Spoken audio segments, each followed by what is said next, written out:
ইয়া রাব্বুল আলামিন, আল্লাহ দেশের জন্য অনেক কাজ করেছে, আল্লাহ দেশের মানুষগুলো তার জন্য দোয়া করে।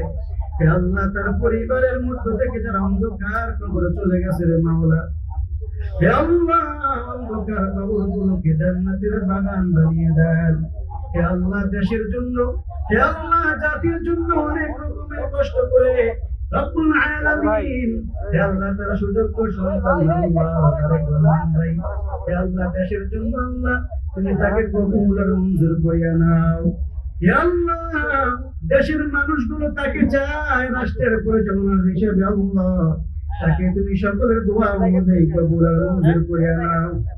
হে আল্লাহ যদি কোনো বালা মুসিবত থাকে আল্লাহ আসমানি বালা আসমানি উঠাইয়া নাও, জমিনে বালা জমিনে দাফন করিয়া দাও। হে আল্লাহ দেশের জন্য আল্লাহ তারেক রহমান ভাইকে আল্লাহ তুমি কবুল আর মঞ্জুর করিয়া নাও। সুবহান রাব্বিকা রাব্বিল ইজ্জাতি আম্মা ইয়াসিফুন ওয়া সালামুন আলাল মুরসালিন ওয়ালহামদুলিল্লাহি রাব্বিল আলামিন। আসসালামু আলাইকুম।